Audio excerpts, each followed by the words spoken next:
UNLV All Access is back. Matt Neverett is here. Steve Cofield, as we have a basketball game on tap this evening against Air Force. So we'll break that down, look back a little bit at the CSU Boise week, and get some grades on that one. And we got a lot of football news in, some scheduling news, which is interesting. And it might not be the last scheduling news that we hear about. So we'll get into that in about 15 minutes. Matt, I know you're bouncing around town. What's going on, buddy? Just doing the Lord's work, I'll be there with you engineering the radio broadcast tonight against Air Force. I'm over at the South Point right now, getting ready to host Sports by the Book on South Point Studio on YouTube from 3 to 4 on Mondays and Tuesdays. Shameless plug there. But, all of a sudden, the baseball offseason speeding up for me as we approach spring training in March. Tonight's basketball game, to me, is a massive spot because what we've heard about or we've heard from a lot of people looking at UNLV in the market and outside the market is they're close, and they had to go against 5 of the best teams in the conference. All right, well, now it lightens up, and now it's time to put together a bunch of wins, and these are the kind of wins. I'm not saying they're all going to be easy, but it starts tonight. Man, this game against Air Force cannot be a bunch of trouble, but it has been in the past. Certainly, and a lot of that has to do with the style of play. Air Force will slow you down. They play great defense. They play super, super slow offense, and they always have. And, as you mentioned, 0-5 in the Mountain West. They've lost 7 straight. So this is where the schedule really flips for UNLV. They were the toughest schedule in the Mountain West to get it started. No other team could say anything or compare. And now a really, really light slate just in terms of the wins so far in conference play coming up. They got Wyoming, Fresno State, even San Jose State. Has not been where they have been in the past. But, it all starts tonight with Air Force. It's a winnable game for sure. There's some matchup troubles for the Falcons. But that style of play can really change the way that a team's identity goes up against them. Yeah, you mentioned the next 4, and 3 of the 4 are at home. Again, Air Force at San Jose, Fresno, and Wyoming. This needs to be 4-0. Even 3-1 is not acceptable. And, the problem with Air Force, this has always been one of those games that UNLV has struggled with because, and I'm not saying this team is, but in the past, I think UNLV was a little less than disciplined on offense. And instead of being able to speed up Air Force, they get kind of stuck in the Air Force style, and it starts to build on itself. It starts to turn into grind out basketball. I mean, last year, there were 2 games. Overtime game that they won, and they won both games last year. Overtime game that they won in the Mountain West Conference tournament, and then a home game. And I remember looking up, and I'm like, it is 40-40 with 3:57 left, and Harkless had to carry him down the stretch. That just cannot be the case tonight. And talking to Kevin Kruger yesterday, and even watching some practice, the biggest messages were on offense, be assertive. Don't take bad shots, because what Air Force wants is you to take bombs from 3 against that zone, but be assertive. And I think they have the guys who can be assertive. And the question for me going into the game is De'Don Thomas 100% on that ankle. He's been nursing a little bit. You could see he was having a little trouble turning the corner against Rodney Anderson and Boise. If he's a go and he can get downhill, then I think they'll be in good shape. If not, then someone else has got to step up because the offense can't solely go through the post.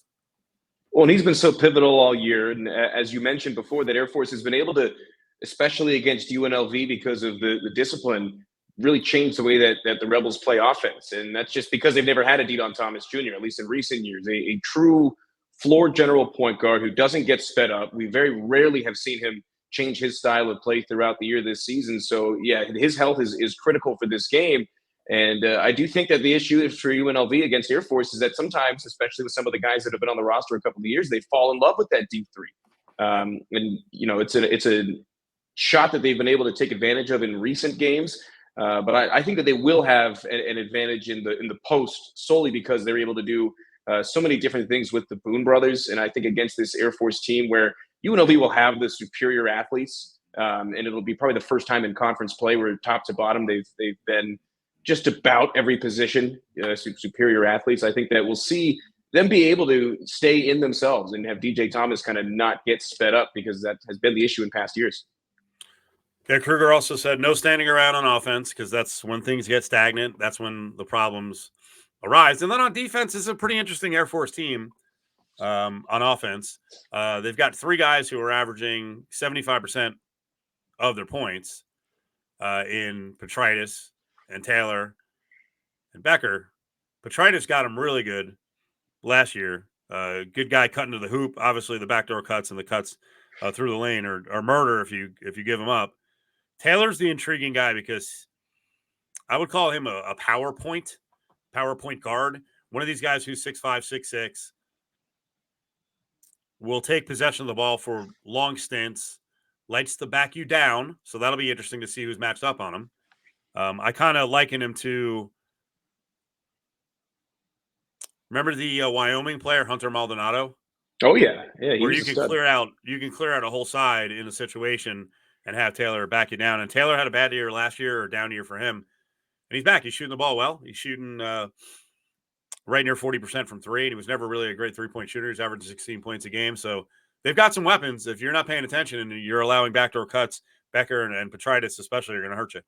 Well, Taylor has been making threes, and especially as of late, just looking at the media notes for this game tonight, he's third in the country among guards with 3.5 3-pointers made on average per game. So he's been efficient because he just hasn't been taking as many. You got a guy like Luis Rodriguez. Sometimes he'll take 6, 7 in a game. If Scott's only able to do maybe 4 or 5, but if he's efficient, that's where he's able to take advantage of so many of the other skills like you mentioned. And Rytis Petritis has been a menace in the Mountain West for years now. It seems he is one of the players to watch when it comes to unique style around the conference, and just a guy that can hurt you in so many different ways. So when I kind of hesitated earlier saying that UNLV has a physical advantage at just about every position, he was the one that came to mind. I don't know if there are very many post players in the conference that are going to have a physical advantage, not because he's big and huge and strong, but just because Petritis can hurt you in so many different ways. Not a lot of guys are going to have an advantage at the end of the day defensively against him.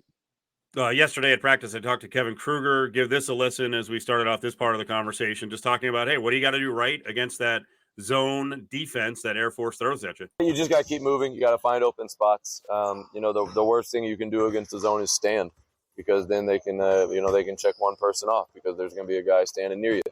And so we got to keep moving, find open windows for each other, attack seams as good as we can so that the communication, hopefully we can get them in a little bit of a communication and attack some advantages through that, because they do a good job. They kind of dare you in certain instances to take questionable shots. And I think if you fall into that trap too many times, you just got to go guard them for long stretches. So just got to keep moving it, find open spots, make plays for each other, and pop up and shoot shots with confidence. As the season moves along now, the team is changing in terms of options. So what's it like now? It looks like Keelan could be an option, even throwing it inside to him. He was great around the rim. Rob, so now you have more post options. We do. Rob and Caleb, of course, have been great. Rob kind of has been more assertive as of late. Keelan, of course, getting used to the guys, been with the guys now about a month.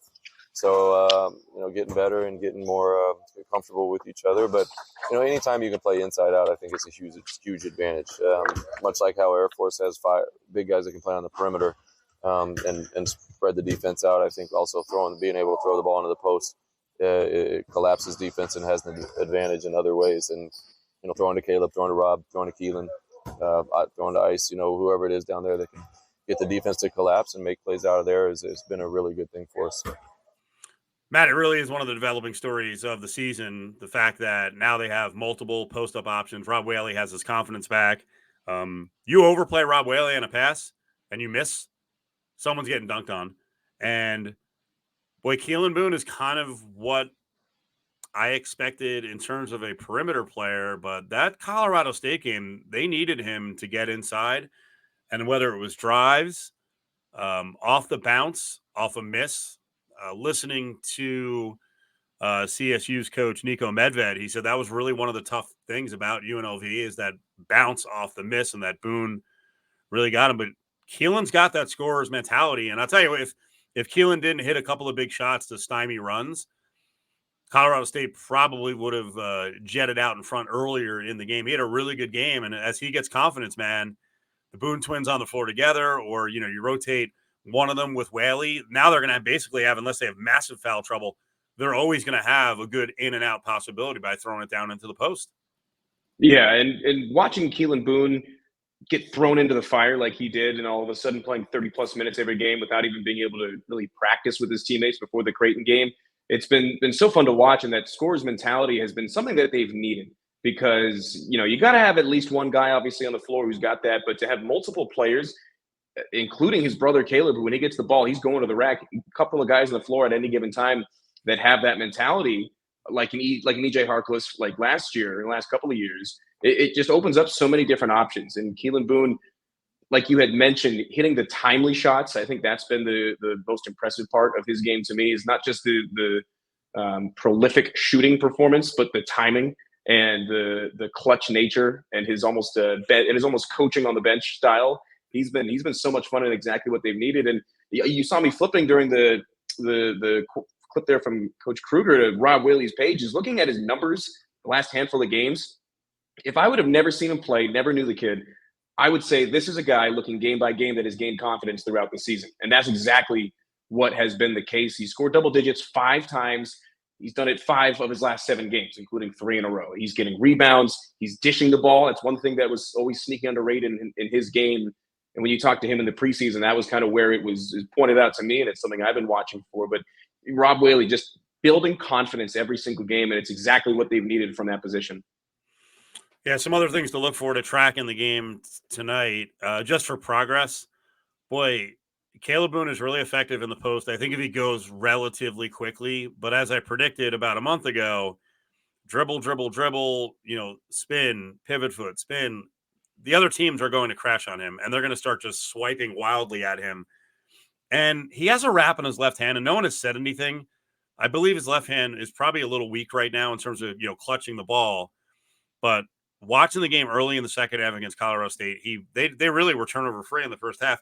Second half, he got thrown down to him a few times, and they crashed on him, and he had the ball, bounced off him. He lost it, and I could see there was a little bit of a learning moment, a borderline tongue lashing, as he kind of got double teamed on the bench by assistant coaches John Cooper and Jamal Williams. And I mean, I can't guarantee what they were saying, but I think they were addressing that. And Caleb was battling a little bit, and it's just like, bruh, when you get the ball, something's got to happen quickly, because if you start dribbling 4, 5, 6 times, there's going to be an extra hand that's going to double down on you. And there's no doubt in my mind, in this zone, if he gets the ball and he wants to start dribbling a couple times, the Air Force is going to be all over him.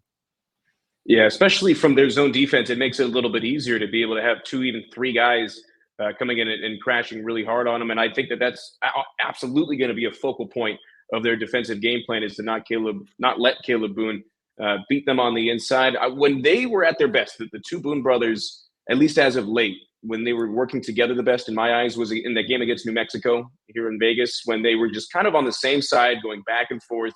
Caleb on the inside, Keelan on the outside. Whoever got double teamed was just dishing it to the other one. And I think that they need to set up some more isolated looks like that, because they really, really had success.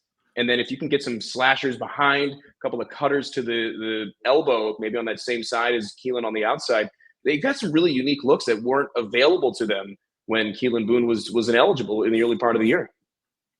Mountain West Conference tonight, just 2 other games. It's been an interesting 10 days or so coming out of the gates. Wyoming's going to play San Diego State tonight. That's an earlier spot at 6 o'clock Eastern. Wyoming off a nice win against Reno up there. San Diego State is laying 17, and San Diego State kind of ran into a buzzsaw a couple of times. And I think what we've seen in conference at the top of the conference, or at least the projected top of the conference, is what we're going to see the rest of the way. And that is, there's going to be a lot of tough spots on the road, and these teams are going to drop games, and they're going to knock each other off. So as it sits right now, Utah State is 5-1. I still think Utah State has yet to get into the real meat of the schedule. And I think a lot of us believe that Utah State probably should be 4-2 based on the weird ending to the game against UNLV. Boise is 4-1 off that win against San Diego State, but, middle of the pack, UNLV beats them. I don't know that New Mexico can win consistently on the road, although they just smashed Air Force, and we saw San Diego State lose a couple times on the road. And I'll give you my impression of Colorado State. I think they're probably, I'll go 4th best team, and maybe 3rd. I was impressed. Obviously, as an individual, would you argue with this one? Is Isaiah Stevens the most talented game influencer in the conference?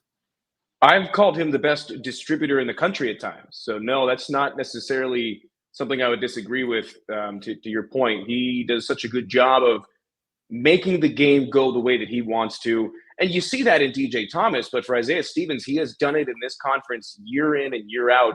And as a veteran, you do get that nod and you get a little bit of elderly respect, if you will. So I guess I'm putting, if I put CSU as high as 3, because I have Boise 1, San Diego State 2, which is what I had coming into the season, into the Mountain West Conference season and the regular season. Yeah, I think I have more confidence in Colorado State with the maturity of their players on the floor. You know how I feel about New Mexico. I think they're really good. The pit is nasty as hell, but it's every night is good house, bad house. We don't know which Jalen House we're going to get. And I was impressed with Utah State. I'm just not so sure that they're the 3rd best team in the conference. Yeah, I would tend to agree. And I think you could flip-flop Boise State, San Diego State 1-2, and I think that nobody would have an issue with that, although I tend to agree with you. I know there's some Boise State fans out there that are very happy to hear me say something nice about them. But yeah, Boise State 1, San Diego State 2. I would tend to agree with you because of Isaiah Stevens and what he's able to do, especially come tournament time. So yeah, I tend to agree with your ratings. But UNLV not far from any of them. And we've seen that here in the early part of the conference slate.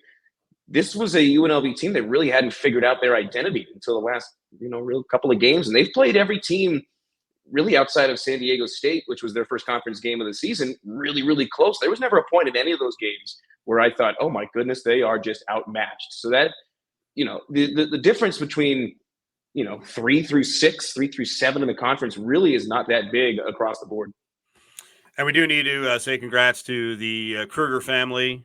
We're going to have a conversation with Lon Kruger to close things out here on Suits and Sneakers Week, Coaches versus Cancer Week. Also a new initiative that cancer.org, American Cancer Society, has put together with Coaches versus Cancer, and that's Road to Recovery. So Lon will explain that in just a little bit. But yeah, Kevin just had another child, his first son, Maxwell, and he actually went back and forth from Fort Collins to Vegas, and they made it back for the game. So that was a cool moment. It was too bad the guys couldn't win the game for him. It was a close game, very competitive game, and I think another confidence-inducing game. Want to hit some football before we get out of here? Yeah. So first of all, let's talk about some of the news around the conference. And I don't think we've seen the full bore or full load of transfers yet. So San Jose State was the last program to lose their coach and then replace their coach. Can you do it? Do you have it in you? Do you have it on the pronunciation chart? Do you have it in front of you? Oh, I don't. Go ahead. Isn't it Nui Alamotu? I would need to pull it up. You know what's funny? I went as far as putting it on the rundown yesterday for Cofield and Company because I'm like, I want to get this right. So yeah, the former Navy coach. Oh, Neo Matalolo. I just didn't have it in front of me. There you go. Yeah, that's what it is. And I have to drill it. It's not the easiest name. Wait, where is it? Hold on. Let me try it. Where is it? Do it again. Neo Matalolo. Neomatalolo. I think I'm doing it differently. If you remember the Lolo at the end, the rest of it's pretty self-explanatory. Well, he was a pretty good winner at Navy, and things kind of faded towards the end, but he was immensely successful in the rivalry game, which is as important as anything at the Naval Academy. He comes into San Jose State. I think it's a pretty decent hire. We'll see what his recruiting base is. Brent Brennan was outstanding in California. He was actually really making inroads to Northern California, but now for the new coach they really got to retain a lot of these players. And I just saw Nick Nash go into the transfer portal, that hurts because that guy's gone from a quarterback to a top-notch receiver. He was always a guy with receiver skills and great out of the backfield. They lose him, and they may lose some more. They already lost Fernando Carmona, who's actually a Las Vegas high school guy. He transferred offensive tackle. He went to Arkansas. So it's going to be a fight here for the next couple of weeks to retain players, and hopefully they give them a chance. Brian Parham on that defense, too, another guy that I saw that entered the portal when they played against UNLV that I was really impressed with, although I think UNLV's safety room might be just about full as far as guys that would start for them. I wouldn't be surprised to see – Wait a second. It's never full. It's never full. We can see that. It's never full. Especially pre-spring practice, yeah. Yes, for that last year we tracked 23 defensive backs in spring practice. So don't be surprised if there's that kind of competition again. Might be best for everybody, Yes, try to get them in and see who the cream of the crop is. But yeah, I wouldn't be surprised to see Barry Odom and company take a crack at a couple of these guys. San Jose State was a really impressive team, and when you and I called the game at Allegiant Stadium, it was a team with something to play for, and it really showed. Brent Brennan deserves the upper tier coaching job, I guess Arizona would be. Although I did see, I don't know if you saw this, he's got a bigger assistant pool than Jed Fish got at Washington. That's right. By like $1 million+. I didn't see what his salary is. Did you see Brennan's salary? Did he take it on the shorts a little bit so he have more money? Yeah, that might have been it. I didn't see his salary, but his pool is $1 million. And then I don't know if you probably saw this yesterday. Was it yesterday that Arizona's AD got let go after hiring? Well, I mean, that was kind of the story behind the scenes. A lot of people were wondering why Jed Fish left. The money situation and just the entire school's money situation at Arizona is in the soup right now. They're about $230 million in debt. So what does that mean for sports down the road? So, again, I think that's a great hire. I think there was some, not misinformation, just a lack of information with Wildcat fans about who Brennan was and the kind of job he had just done and the kind of job that San Jose State is. And for a coach to go consistently after, building the program to consistently be in that 6 to 9 win range at San Jose State is really, really impressive. And by the way, Chuba Purdy, he of the Brock Purdy lineage, bouncing all over the country. He had committed to go play with Brennan at San Jose State. I guess Brennan looks at his quarterback room. If Fafita is staying around, I think he committed officially the other day to stick around. So now Purdy has landed at Reno. So we're going to have to get into the Wolfpack because Jeff Choate's been really aggressive in the transfer portal. A lot of Power 5 guys. It doesn't mean they're all going to work out, but he's hit the ground running. And honestly, his class already with the transfer portal is more impressive than pretty much what Ken Wilson had brought in a couple of years. Yeah, and it shows that Purdy liked what was going on around the Mountain West and wanted to be a part of it. So that's, I think, props from him to the conference as well. And that'll be a really tough matchup because he was a really skilled player at Nebraska.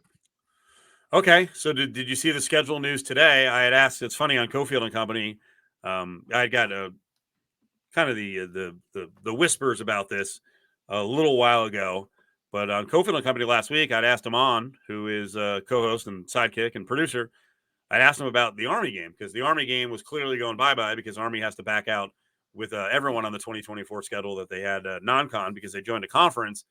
And I just asked him simply, do you think UNLV will schedule up laterally or down? And I think he went with down, which I guess would be the logic if you're now, I don't know, how do you schedule when you're trying as a group of 5 to get to that 12th spot? There's an auto bid. Are they really going to be understanding of power ratings? Can a 2-loss team or a 3-loss group of 5 team, even if they excel in their conference, can they make the field? I think it's going to be really interesting to see one way or another because we're getting into uncharted water, unprecedented times. I like the move to go up. Yeah, Boise's got a murderous schedule, and now UNLV, they did schedule up, and they've scheduled Syracuse to come here out of the ACC. So they're aggressive. I mean, they didn't lighten the schedule to try to go out there and, I'm sure their goal is to go unbeaten, but they've added a good opponent here in Syracuse instead of just going and getting a pay game and an easy win. Exactly. I mean, you see these teams like Alabama, Georgia, Florida State, they'll have at least 2 to 3 throwaway games a year against, whoever. Really the only one, and no disrespect to Utah Tech, but that's the only game on the schedule for UNLV that is a pay game. That is a throwaway game of any kind of significance. I mean, just looking outside of the conference who they scheduled against next year tells you everything you need to know about what Barry Odom thinks of his team and his chances to have a phenomenal early part of the season before conference play. Yeah, right now the schedule with the home games is set with Utah Tech. October 5th is Syracuse. Then home in conference, Boise State, Reno, Fresno State, San Diego State. On the road right now, at Houston, at Kansas, at Oregon State, at Utah State, at San Jose, and at Hawaii. And my prediction is there may be another change to the schedule. So we'll see. Yeah, I can see. Although I know you're already looking forward to that trip to Hawaii. I am. I like going to Hawaii. Love the food. I have a couple of good food spots that I found. I've been told, because we have a couple of close friends who went to Oregon State. I've been told the Corvallis trip should be a good trip. It's a good college town. You know what I got to say, and we haven't pumped out any broadcaster bites, and I put out a couple of pictures. While it's not ideal to go Boise to Fort Collins back to back and be between them for 5 days, especially when it's 3 degrees in Boise, and then it hit a high, I think, of 27 in Fort Collins. Both cities are cool cities. They are. I mean, if you had to go anywhere, I don't want to be in Laramie for 3 days. I'm sorry, Laramie. I'm sorry, Laradace, but it's just too quiet. Yeah, Boise was good, but it was snowing pretty heavily, so it was a little bit of a pain in the ass to walk around. Fort Collins, I mean, I knew they had their whole bar and restaurant district and Old Town. Man, I got to hang out at a bunch of places, and there was one place, Cooper Smith's. I don't know what kind of beer drinker you are, because I mentioned this to someone else, and they gave me a look like, what? Why would you want to drink that? I am a fan, and there's not many. I'm a fan of spicy beers.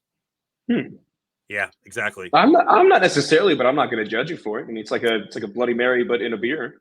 Yeah.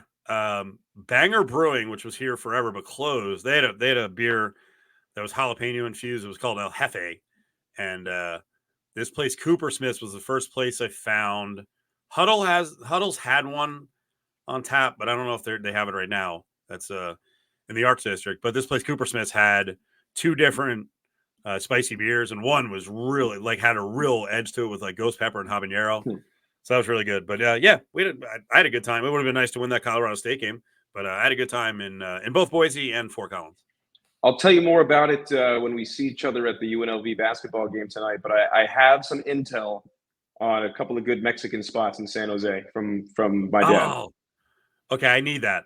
That because San Jose, I don't know why I've hit a couple of good places, and the team stays like right in kind of that downtown entertainment district area. And I've covered a lot of UFC and also Strike Force in the past. I've been to San Jose a bunch of times, and I have a couple of spots that I like, but I don't think I've really ever hit a home run there. So I definitely need the Mexican tips. I guess the main one is a hole in the wall, like right there. I guess the team goes there a lot. So I got some intel. I was told I got to get in touch with Sky, their SID, who I've known for a while. All right. Okay. I didn't know you were tight with him. Good. Excellent.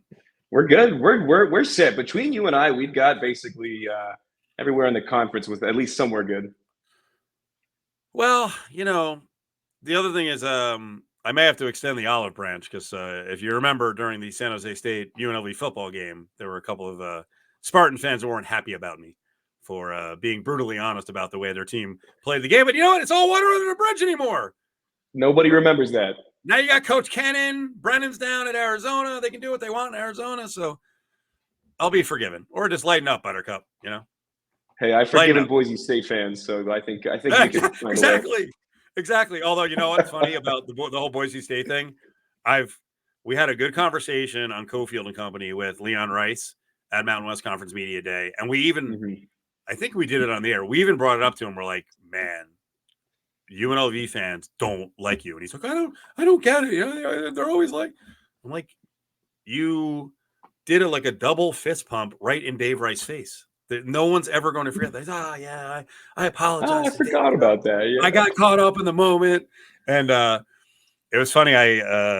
This damn Twitter machine's not working efficiently anymore. I have so many tweets that I send out that I wound up looking the next day and it's like, didn't send. No, I need to read it here. It's very cheesy, but because I've saved it. Our good friend Paloma from Fox 5, right? Everyone, the night of the Boise win, you had a little bit of time because they were leaving the next day. Everyone was kind of bar hopping, very quiet that night. I went to one place, and then they have a pizza place that's open till 3:00. And I got to tell you, I walked into the pizza place by myself, and they had cheap slices and dollar PBRs. And I'm like, oh, you won't get that in Vegas. No. And at that point, I was like, you know what? I'm just going to sit here by myself, enjoy watching the snow, not being in it, not getting soggy feet because I didn't have boots, and just drink some PBRs. And I was just sitting on the windowsill looking out with my hand. I was just like, she took a picture, but it looked like I was just so mad dogging, but I was just deep in thought. I'm like, I'm having a really enjoyable time tonight. It's the simple things on the road, and when you're Eating, fortunate enough to eating by get road yourself trips, is underrated. it actually is. I'm a fan of, if I can avoid it, I don't mind. But if you got to eat by yourself, that's not too bad, especially when you get a nice view like that. Yeah, I had tweeted the picture out and I said snowy weather, cheap pizza slices, a sullen Leon Rice, and dollar PBRs. And then I stole a quote from a movie. And I tagged it. We just don't recognize the most significant moments of our lives while they're happening. That's perfect. I may have been a few beers in when I was like, man, I'm in a good mood. I would expect nothing less.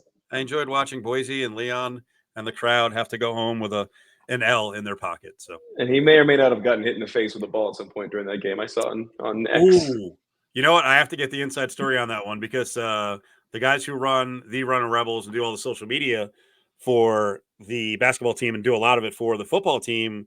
Yeah, was that a video or a picture? It was a still picture, and I know that they whether or not it was their choice, they got rid of it. They deleted it. Yep, they deleted it. Want to remind everyone, get into the $150,000 half-court madness contest. Go to friends of UNILV.com. UNILV.com. You can sign up. And the cool thing is for donations up to $100, $25, $50, and $100, the Palms is going to match what you send in, what you donate in either gaming credit or food credit. I'm all over the food credit. Palms is involved. And, Matt and I talked about this before. The more you get involved in a thing like this, I think it shows other gaming companies around the valley that there can be creative ways to build NIL.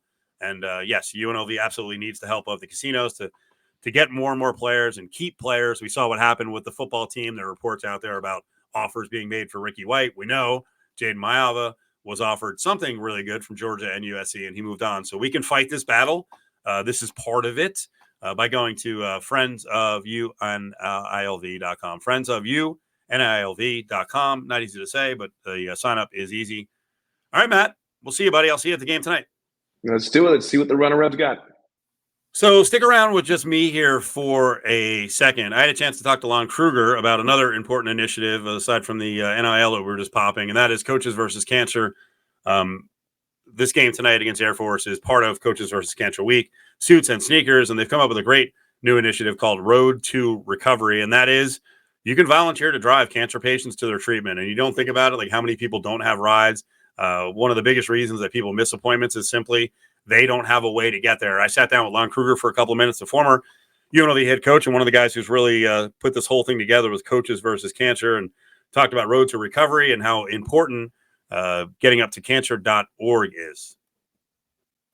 To be here with Lon Kruger, talk about goings on this week, and really it's a year-round deal. Before any of that, this weekend was pretty wild for the family.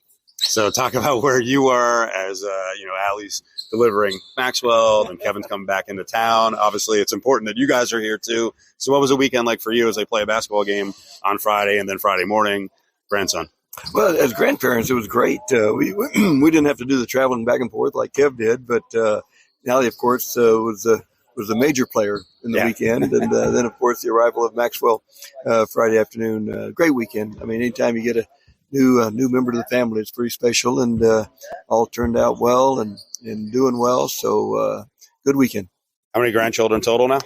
Kevin's got 3 kids, and our daughter Angie has 3. So that'll be 6. And as I understand it, that'll be the final numbers. Oh, is that right? No more. That's it? So okay. Each of them had 3, and that's a good number. So what's this like for you in retirement that you get to be around the grandkids a lot? Oh, it's great. That's why we retired. We 3 years ago started feeling like we was missing too much of the grandkids' activities, and kind of coincided with the NIL and the portal and all that. But that wasn't the main reason.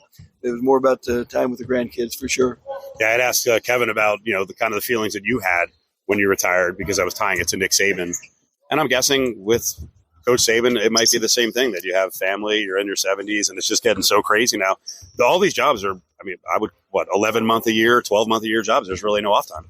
Definitely different from what they were 10 years ago, and probably the biggest, the saddest part of it all, that the young coaches is not a relationship-based industry anymore. Everyone's a free agent every year, Guys are following the dreams of the agents, advice of the agents. It's not about being happy and enjoying your teammates and enjoying your program as much as it becomes a money deal, and that's driven by the agents as much as anything. But it's a different environment altogether. Very important week, suits and sneakers. I don't want to talk about that and the history of that, but then this road to recovery thing is really neat, and I hadn't thought about it before. You want to describe to the audience what this is, what the initiative is here? Well, suits and sneakers, of course, is the week. Last week in January, coaches are encouraged to wear suits with their sneakers to draw awareness to the fight against cancer. And Coaches versus Cancer celebrated the 30-year anniversary last year, and raised over $155 million during that 30 years. So it's been coaches have done a great job using their platform to not only raise dollars, but promote awareness, encourage early screening. Early detection is the most important thing. Road to recovery, in combination, is where volunteers drive cancer patients to their treatments.